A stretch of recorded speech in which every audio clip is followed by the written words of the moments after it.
Nós saudamos a todos com a paz do Senhor Jesus. Estamos no programa As Profecias de Daniel. Estamos no capítulo 3, quando Nabucodonosor levantou uma imagem no campo de Dura. Vimos aqui, já nos episódios passados, como que ele deu uma relevância muito grande a essa imagem, que no fundo tratava da sua própria personalidade, da sua própria ideologia. A imagem representava ele próprio, porque no episódio anterior ele era a cabeça de ouro, ele, no momento dele, ele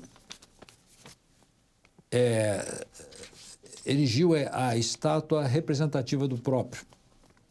Vimos também que ele deu ordem a todas as autoridades do reino, não era facultativa, era ordem, e quando os instrumentos tocassem, toda sorte, todo instrumento, qualquer um, só tinha uma mensagem: adoração ao rei. Neste episódio, nós vamos ver o comportamento dos 3 servos que estavam presentes nesta inauguração. Também foram convocados. Daniel não estava nessa reunião. Imaginas que ele devia estar em alguma tarefa fora, não é? Estavam lá Sadraque, Mesaque e Abednego, Ananias, Misael e Azarias, os nomes hebraicos dos 3 companheiros de Daniel. E vamos ver que eles não aceitaram se prostrar diante da estátua. Estão aqui presentes conosco no episódio de hoje, Pastor Gerson, que sempre acompanha. Paz do Senhor, pastor Antônio Carlos e queridos ouvintes. E o professor Vinícius, Amém, que também está nos acompanhando em todo este capítulo. Amém. Paz do Senhor a todos. Vou pedir ao professor Vinícius que dê partida aqui neste episódio, quando os jovens são mandados, ordenados, que se prostrassem diante da estátua de ouro.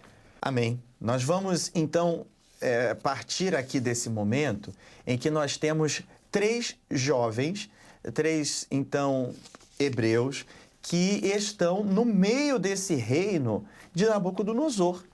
E isso nos faz muita referência de que o servo de Deus, o que serve a Deus, ele vai se manter fiel, independente de onde ele estiver.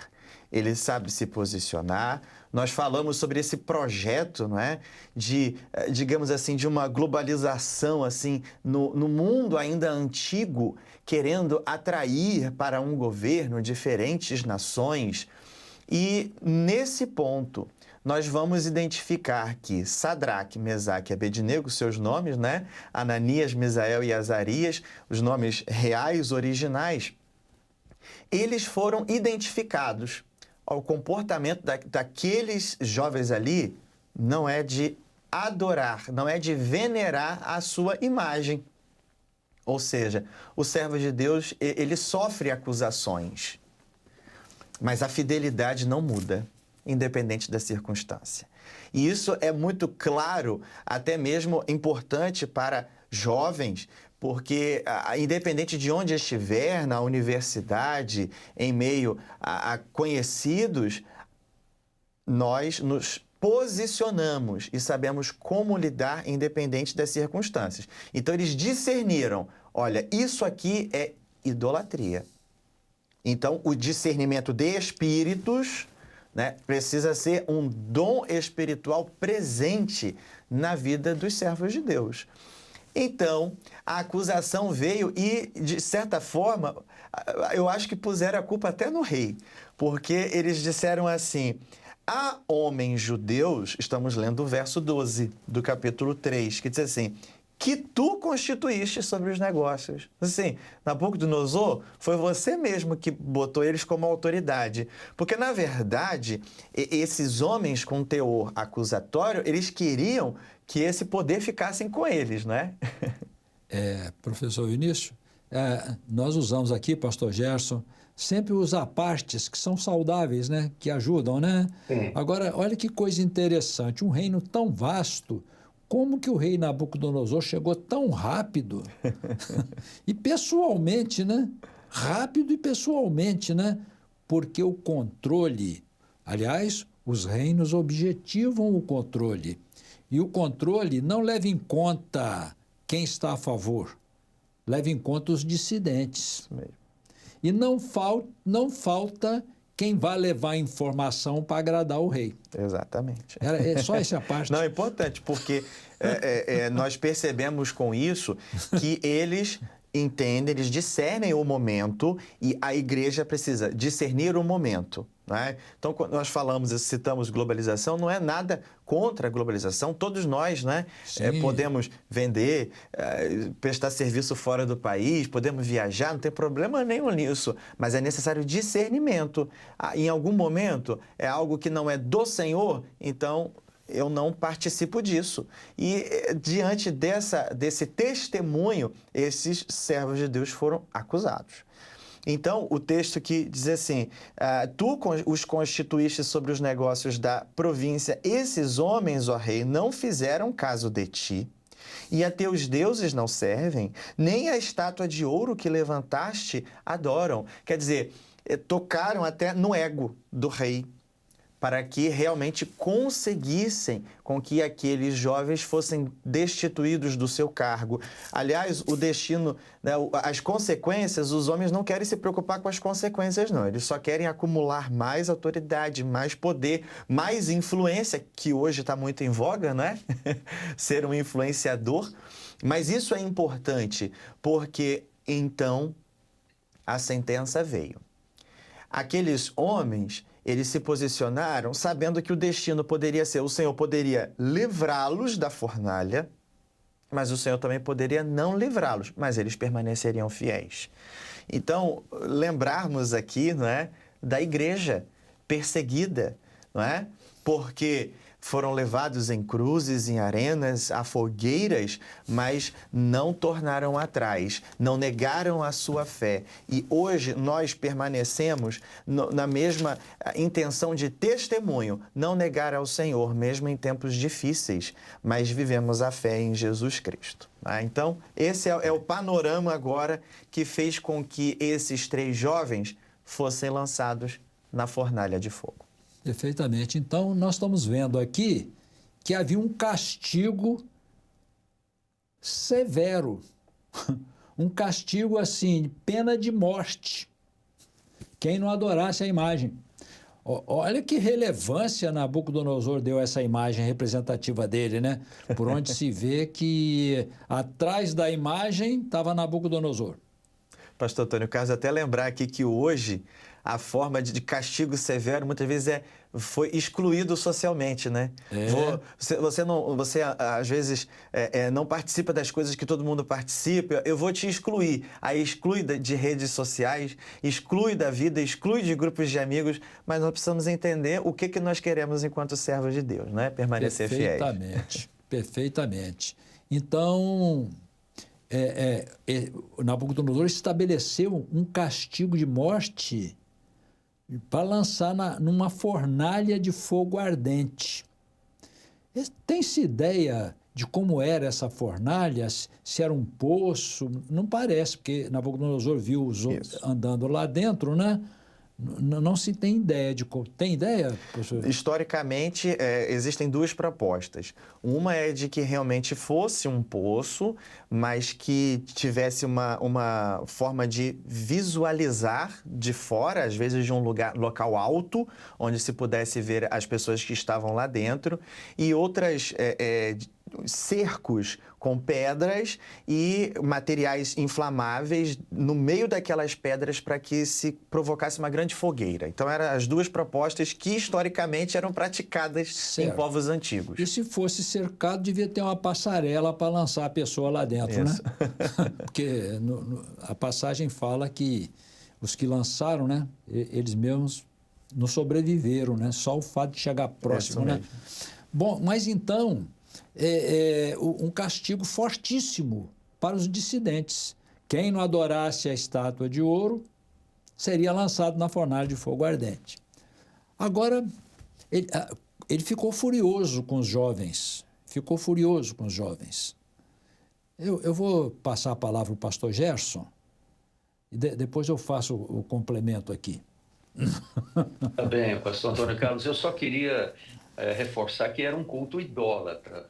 E nós temos na palavra de Deus, a começar de Êxodo, né, no capítulo 20, verso 4, quando o mandamento diz: não farás para ti imagem de escultura, nem alguma semelhança que há em cima dos céus, nem embaixo da terra, nem nas águas debaixo da terra. E também o Senhor Jesus deixa claro nos evangelhos, né? Quem ama o pai, isso está em Mateus 10:37, quem ama o pai ou a mãe mais do que a mim, não é digno de mim. Quem ama o filho ou a filha mais do que a mim, não é digno de mim.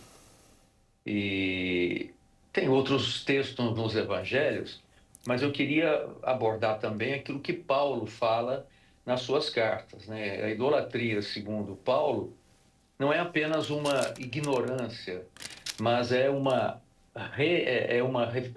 negação voluntária da revelação de Deus. Então, o homem que troca a glória do Criador por uma imagem, como é o caso de Nabucodonosor, inverte a adoração, né? A adoração que deve ser apenas ao nosso Criador e Senhor, passa a ser ao homem. E nós temos vários versículos, eu posso deixar a referência aqui, pastor Antônio Carlos, Pode 1 sim. Coríntios 10, 19 a 21, né? Que o ídolo é alguma coisa, ou que o sacrificado ao ídolo é alguma coisa. Antes digo que as coisas que os gentios sacrificam, as sacrificam aos demônios e não a Deus.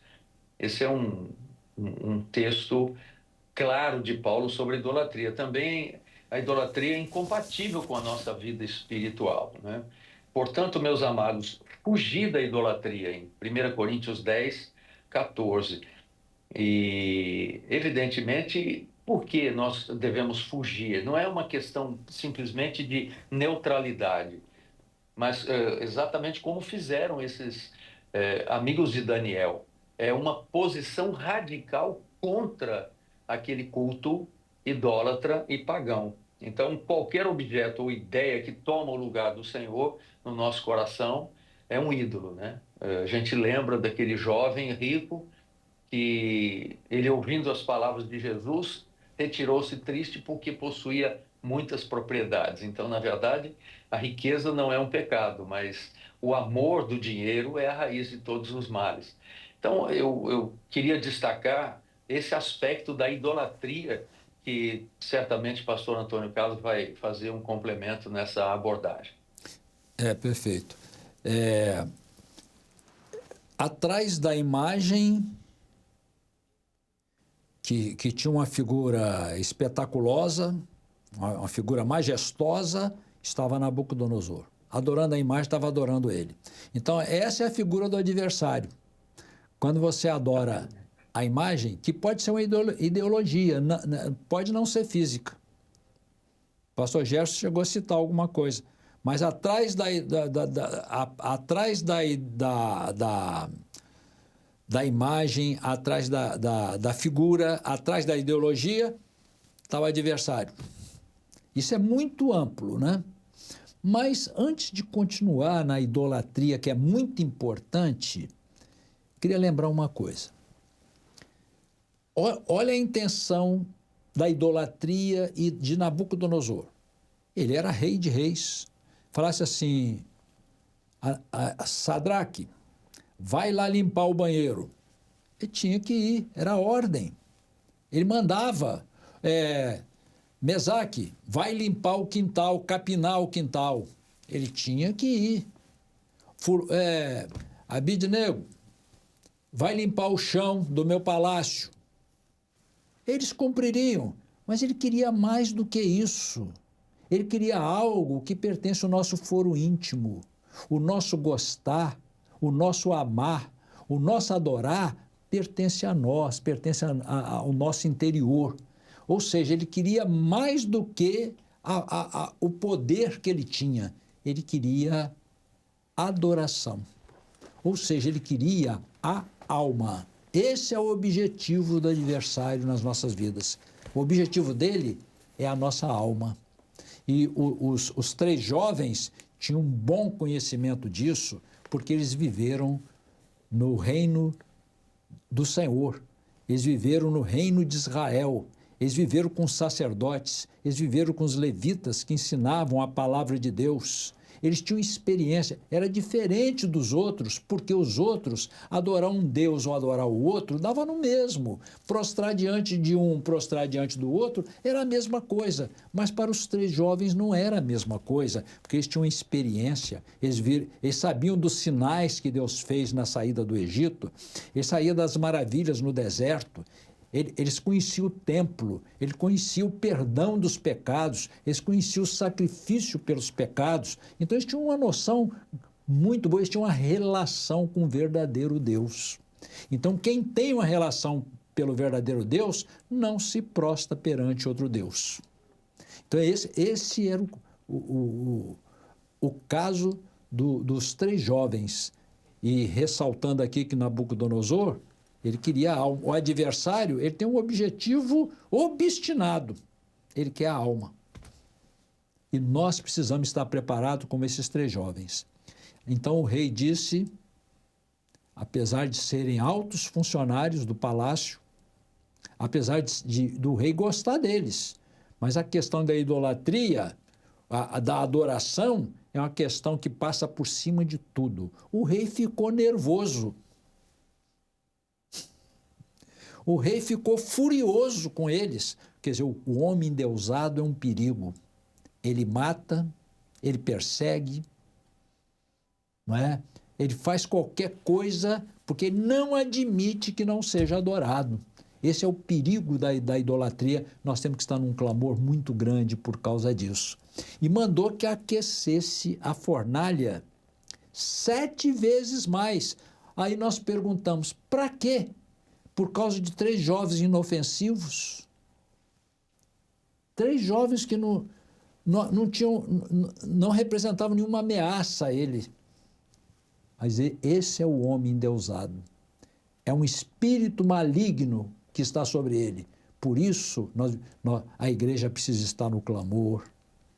A igreja precisa estar buscando o Senhor, para o Senhor dar o mesmo livramento. Hoje nós somos lançados, depois vamos falar dos 3 jovens na fornalha, mas hoje nós precisamos clamar, porque as fornalhas de fogo ardente podem ser de diversas maneiras. A pergunta, os irmãos do passado que foram lançados nas arenas, eles foram lançados na fornalha de fogo ardente? Foram. Às vezes alguém passando uma perseguição terrível está na fornalha de fogo ardente. Você no dia de hoje pode estar passando uma dificuldade financeira, de enfermidade, uma perseguição, outros tipos de problema, se compara à fornalha de fogo ardente. Mas nosso coração, a nossa alma adora só o nosso Deus, porque dele vem o livramento. É só dele Aleluia. Que vem o livramento. Amém. Voltando aqui, eu acho até que nós poderíamos... Acho que ainda dá para dizer. Sobre a idolatria, você tem mais alguma coisa? Não, depois a gente aborda, a gente volta, né? Isso. Mas sobre a idolatria, eu queria dizer alguma coisa. A idolatria tem um sentido muito amplo, porque a palavra diz assim, lá nos 10 mandamentos, não farás para ti imagem de escultura, nem nenhuma semelhança do que há em cima nos céus, nem embaixo na terra, nem nas águas debaixo da terra. Então, adorar já é uma coisa, nem fazer. Nem fazer, porque é livrar da tentação, né? Se você tem a imagem, quer dizer, tem a simbologia, né? Então, a carne tem que tratar de longe, porque se chegar perto, você pode cair na tentação, né? É isso que não farás para ti, né? Imagem nenhuma. Mas olha só, vou fazer uma consideração. Então, o que o senhor diz? Em primeiro lugar, é o Senhor. Na nossa vida, nós aprendemos isso. Nós aprendemos que se a nossa vida estiver na presença do Senhor, as demais coisas serão acrescentadas. Se a nossa vida estiver diante do Senhor, o resto Deus vai fazer. Agora, vou fazer aqui, eu vou ressaltar, dar um ressalte, chamar atenção. Você consegue passar 2 horas na academia, mas não consegue ler um capítulo da palavra. Você consegue fazer hora extra no seu trabalho, mas não consegue ir ao culto. Pastor Gerson, isso é idolatria? Completamente, né? Você falou em ideologia também. A ideologia Não é é? uma idolatria se ocupar o lugar do Senhor no nosso coração. Então, tudo que se coloca em primeiro lugar e diante do Senhor é idolatria. Muitos irmãos não sabem disso.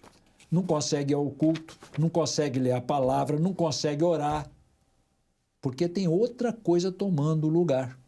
Aliás, não foi diferente o capítulo 4 de Mateus, a tentação sofrida pelo próprio Senhor Jesus como homem, né?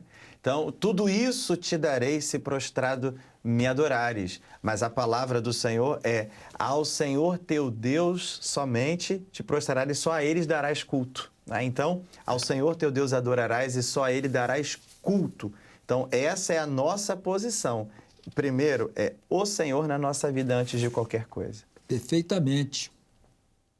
Interessante que tem alguns textos. Então, nós estamos falando o seguinte, meus irmãos aqui da igreja, o Senhor tem que estar em primeiro lugar. E se o Senhor estiver em primeiro lugar, pode ver que a vida dos jovens aqui no palácio, eles colocaram o Senhor em primeiro lugar. Não foram prejudicados pelo império idólatra. Não foram prejudicados pelo império extremista. Não foram prejudicados porque colocaram o Senhor em primeiro lugar. Então, tudo que ocupa o primeiro lugar é idolatria. Você sabia disso? Com a pandemia aí, nós paramos de ter culto, né? Os cultos online, paramos de ter culto todos os dias. Os irmãos foram ocupando o lugar com outras coisas e agora não conseguem mais tirar. É idolatria isso? Pense nisso. Você consegue permanecer no seu trabalho? Seu trabalho virou uma idolatria? Você trabalha de noite, mas não tem tempo para ir ao culto. Será, professor Vinícius, que o trabalho virou idolatria? Certamente assentou no coração, né, não, se contaminar nesse caso, né? Diferente da postura de Daniel. Exatamente. Você não consegue ler a palavra, consegue ficar 5 horas na academia, mas não consegue ler a palavra. Consegue ir para a praia, mas não consegue ler a palavra. Então, meus irmãos, vamos colocar atenção para servirmos melhor o nosso Deus. Nosso Deus precisa estar em primeiro lugar. E essa é a noção o contrário da idolatria, né? É não ter o Senhor em primeiro lugar. Interessante algum texto aqui. Quem ama o pai ou a mãe mais do que a mim não é digno de mim. Quem ama o filho ou a filha mais do que a mim não é digno de mim. O senhor está dizendo para repulsar? Não, né? Não é isso. O senhor está dizendo que o Senhor precisa estar em primeiro lugar. E se o Senhor estiver em primeiro lugar, você vai amar mais o seu filho, vai amar mais o seu pai. Senhor, permite-me que primeiramente vá sepultar meu pai. Jesus, porém, disse: segue-me e deixa os mortos sepultar os mortos. Palavra difícil, dura, hein? Palavra dura, hein? Deixa os mortos sepultar os mortos. Nós temos vida eterna, hein? Temos que olhar para a vida eterna. Aí a passagem aqui do pastor Gerson citou: ouvindo esta palavra, retirou-se triste, porque possuía muitas propriedades. Propriedade. Sair de uma circunstância de rico para ir para uma circunstância de pobre é um passo altíssimo, só amando muito o Senhor, né? Meus irmãos, nós vamos ficar por aqui neste episódio, agradecendo a presença do pastor Gerson e do professor Vinícius e agradecendo a presença dos irmãos. A paz do Senhor a todos.